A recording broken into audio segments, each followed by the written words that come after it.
much awaited, the much anticipated top 25 that actually makes sense. Mark Rogers TV, the voice of college football, releasing our rankings that we do each and every week that are not based on groupthink, not based on perception, not based on what we thought back in July that we have to stick to. Based on the results on the field. How about that? We actually base our rankings on the results. And then, of course, it's not the NFL, so we don't have enough information. We don't have enough tangible results, meaningful results between all the teams that we then have to rate the performance. So follow me there. In the NFL, the NBA, Major League Baseball, the NHL, they can just go by wins and losses, which would be the best way to do it, obviously. That's an objective analysis. No analysis needed. We actually have objectivity to determine who wins conferences and who wins conference championships, goes to the playoffs, goes to the postseason. Yes, that's the best way to do it. But college football is college football, and there always has to be a debate. So we join in the debate, and we actually bring logic to the debate, actually observing what happens on the field, taking the results, unlike what I saw in the coaches poll this morning that still ranks Florida ahead of Texas A&M, even though Texas A&M beat Florida. And there were other inconsistencies in the poll, as there always is. This is the first time I've looked at the poll, maybe this season. All right, this is the top 25 that actually makes sense. I appreciate the many kind words from a number of people who get it. A lot of people got it from the start. They were like, wow, that's revolutionary, Mark. You actually ranked that particular team based on winning games. And not because, oh, well, we think that team sucks, and so they're going to have to go 6-0 before we rank them. Actually, the results on the field matter. Then, in addition to the wins and losses, we've got to go a step further and evaluate the performance. Had Notre Dame beaten Clemson 45-0 last night, it would be rated and weighted differently than the result that we had. So the result is one thing. It's a win or it's a loss. That's all you can say about it. It's either a win or a loss. But then we can go beyond that and evaluate the performance. Then we have to evaluate the performance versus the opponent, of course. Had Notre Dame gone out last night and beaten Duke 47-40 in overtime, well, same result. Same evaluation in regards to point differential against the opponent, but a much different opponent. All right. So many of you were on board from the start. Many of you, I credit you because it looked a little crazy, especially early in the season. Looks a little crazy because, oh my God, that team is ranked number 24th. They're horrible. But you know what? They won a game early and maybe the first week of the season, and let's base it on the resume. Let's base it on the resume. Okay? And let's understand this particular season, we've got teams coming in late. If you had a sales staff of 10 people and you had them rated in any such way, 1 through 10, and then I came in and said, I got this real hot shot salesperson. They're the best in the business. And even if you trusted me to the hilt and knew that my knowledge and evaluation of that person was probably spot on, had to be because I've never let you down. And I said, well, you got to pay them more than everybody else, and I want them rated number 1. I want them rated highly. They haven't done anything yet, but want to rate them highly. You would say, well, why don't we wait until they actually perform, and then we'll rate the evaluation and we'll rate the performance. Aha, maybe we should do that. So some of you have come around, and I appreciate you sticking with me and actually watching it play out. Oh, Mark's actually rating the performance on the field instead of what we thought in July. So for some of you who have yet to come around, and that doesn't mean that this ranking system is infallible. Of course it's not. Nobody's rankings are infallible. You can question and criticize and ask questions and make comments all you want. And I have many times said, that's a great point, or I did not necessarily give it that angle. I understand what you're saying there. That's a great point. I've admitted to a couple mistakes that I thought, okay, that was an oversight there. All right, I'm not running this through a computer. I would be able to put together a criteria that I could run through a computer. We could do it that way, but it would take me forever and would be a waste of time. And somebody might be 13 instead of 12 one week. This is pretty much what I believe these teams have earned. So for some of you who are insanely slow to the process, let me just completely try to penetrate up here, because I'm going to have to give it straight out, and I'm going to have to give an example of an actual team. Ohio State might be the best team in the country. I get it. I know. I have no doubt, very little doubt, that they are one of the 3 or 4 best teams in the country. They will play out the schedule. We will see them perform week to week to week. With each week, we get more information. Okay. They haven't earned the number 1 ranking. They haven't earned a top 2 or 3 ranking. They've played 3 crappy opponents. Not their fault. They will continue to play. Other teams will lose, and if Ohio State is truly as good as we believe, they will not lose. They will dominate opponents, good and bad opponents. They cannot be accounted for in regards to the strength of the Big Ten, the perceived strength of the Big Ten. Let's notate that as well, because all of this is perception, because these conferences do not play each other this year. So we can't say, well, the ACC sucks because the ACC went 0-5 against the SEC in the Big 12. Nope, none of those games. So we have to take every conference to be the same. The only positive or negative is a negative in regards to evaluating a conference, and that would be the Big 12. The Big 12 went out against the likes of Houston Baptist and struggled and lost to Sunbelt teams. Okay, the Big 12, black mark against the Big 12. Everybody else, it's neutral. So I know the Big Ten looks like a mess right now just because our perception of certain teams, Michigan, Penn State, and they've let us down. But they had to lose 2 teams in the Big Ten. Maybe Indiana and Northwestern and other teams are better than we thought. So here's the top 25 that I know it's difficult for many of you to digest. It actually makes sense. Not infallible. Doesn't mean that a team on here that's 20 couldn't be 18. Doesn't mean, also understand that 25 is not some magical number.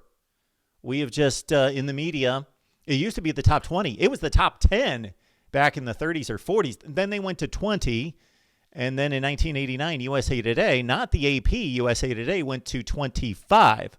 Was there something magical all of a sudden about 25? No, they just wanted to extend the poll to make other people feel good and get interest from the likes of Oklahoma State and Stanford, or who else would be in the lower portion of the rankings. Engage those fan bases and increase viewership, readership. That's why they did it. It's nothing. We could do a top 30. We can do a top 32. There's nothing magical about 25. So there is theoretically a team at 26 that's pretty much done the same thing as 25. So yes, I've considered North Carolina and Wake Forest and Wisconsin. They've only played 1 game, but it was really good against a bad team. Maryland, USC, I've considered those teams. They are just a cut below. So there's nothing that, we could make the top 23. Maybe I'll do that one week just to shake people up, and they'll be like, top 23. Well, that doesn't make any sense. Well, why does 25 make sense? It doesn't. It's a random number that sounds good.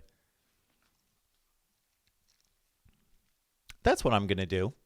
I may do that. I'm not going to promise, but it might be the top 18 next week. Then it might be the top 33.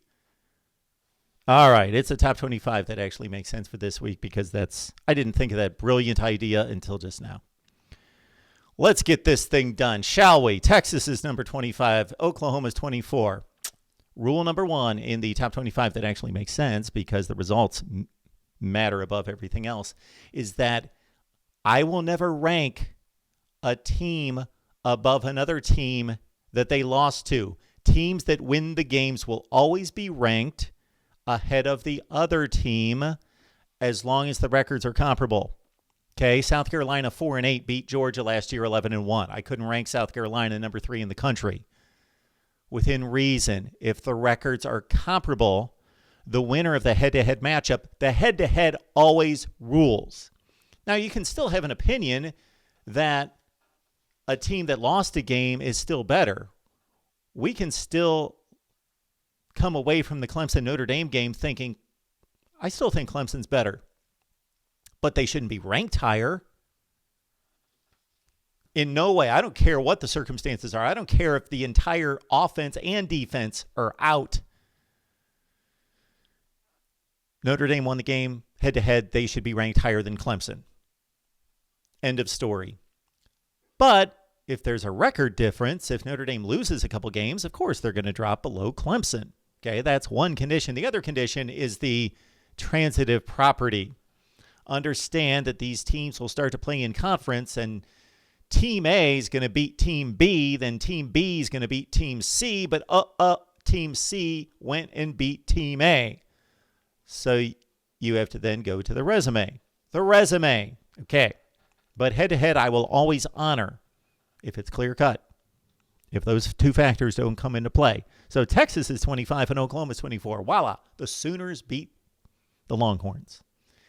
Texas has a better win in Oklahoma State, but I'm still not going to trump that Oklahoma win head-to-head. Iowa State's at number 23.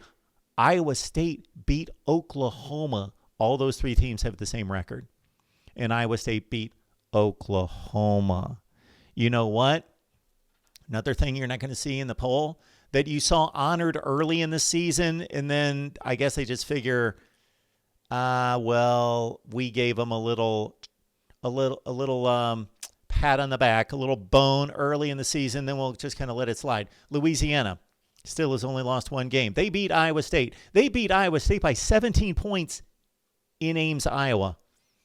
But we kept them in the poll for a little while, then we'll get rid of them. Iowa State's got a better record than Iowa State, and they beat them head-to-head by 17 points at Iowa State. Louisiana's number 22. Oregon's 21. Had to weigh the Stanford win. It was dominant. It's only one game, but they're taking the place of Wisconsin to a certain extent. All right. You can argue that, and I would understand it. Coastal Carolina's 20. Liberty's at number 19. Now, I'm not going to go crazy about Liberty. I looked at them even higher than this, but the schedule is awful. Okay, they beat Virginia Tech. They didn't decidedly beat them, but they won the game fair and square. They could have easily lost the game. There was a controversial play at the end of the game. Virginia Tech touchdown. Regardless, Liberty earned the win. They are number 19. SMU's at number 18. Tulsa at 17. Very good resume out of Tulsa. Look at that. Number 16 is Auburn. Marshall's at 15. And I think you would all understand if you follow college football, and if you don't, I don't know why you're here, that it is difficult to mesh the group of five versus the Power Five. There is a decided difference between the two levels of play. So the group of five is difficult to rank because you're going to have better records out of the top of the group of five than other teams. Look at the polls, even though you really need to wean yourself off of the AP and the coaches poll. They're horrible. But they do generally make sense. But there are some gaffes. But at the end of the season, just like in my final rankings, it's difficult to look at, let's say, 8-5, 9-4 is pretty much that benchmark of being ranked or not ranked. If you're 9-4 in a Power 5, you're going to be ranked after the bowl game. If you're 8-5, some of them are, some of them are not. And then trying to compare that 8-5 Power 5 team, let's say from the SEC or from any Power 5 conference, against, let's say, an 11-2. That seems to be the cutoff. 11-2 for the group of five. Once they lose that third game, seems to And that's about where I've evaluated that. Comparing like an 8-5 after a bowl game, Power 5 versus an 11-2 group of 5. All right, we'll get back to it. I'm extending this out a little bit with some explanation per request. Reasonable Gump. Marshall's at 15, Purdue's at 14, Miami at number 13, Georgia's at 12, BYU's at number 11. Oh, I'm supposed to be explaining this. Well, Georgia played Alabama, the best team in the country, at least the number one team with the number one resume. Georgia played them extremely tough, led them for a half. Great game until about 10 minutes left.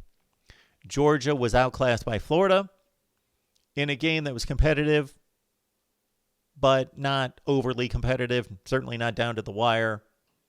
So when I say competitive, I mean they belonged on the field. They didn't lose 52-0, but they were outclassed by Florida. So Georgia's at 12. They played a brutal schedule. Their wins are strong. Beat Auburn by 18.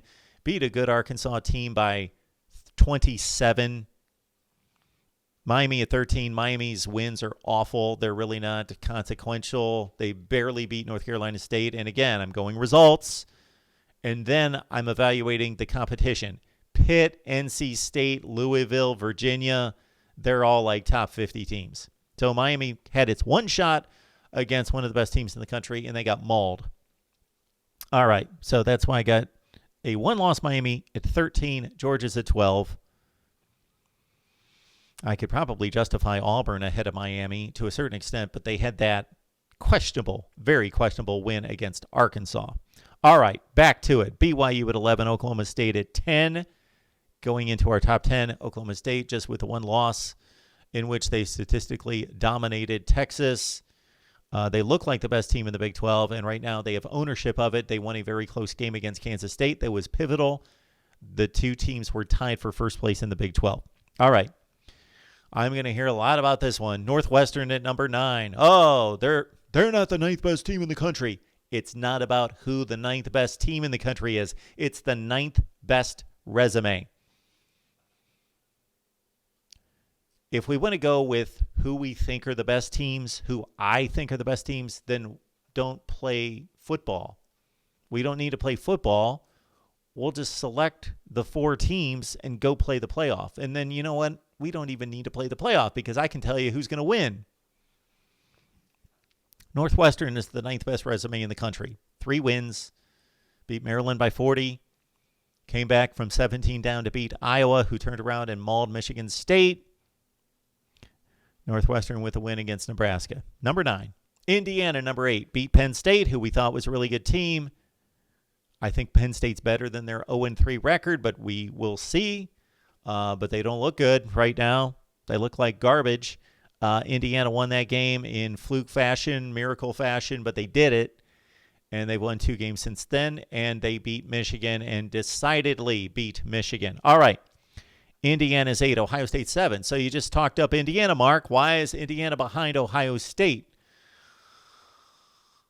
Well, they both played Penn State, and Ohio State decidedly won that game. I don't want to say it was a dominant performance, but it was close to it. They were never threatened. They statistically dominated.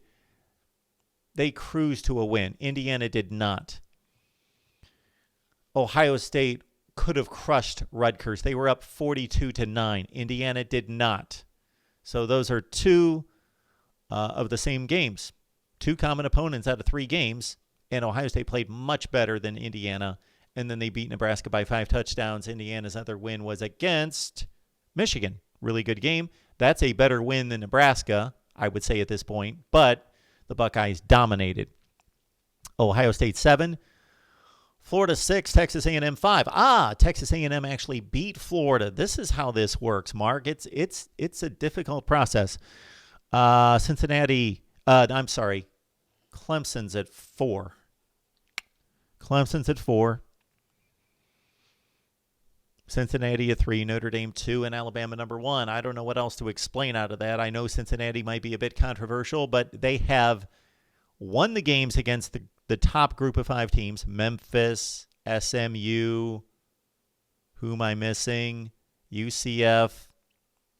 I think they still have UCF. Houston yesterday. Somebody else is in there. So Cincinnati has not only won those games, but if they were winning those games by a touchdown, 2 touchdowns, they would probably be a couple spots down. So it's a valuation. Cincinnati has dominated the better teams in the group of 5. Notre Dame's at number 2 in Alabama. I waited because Notre Dame is the best win. The Clemson win is the best win.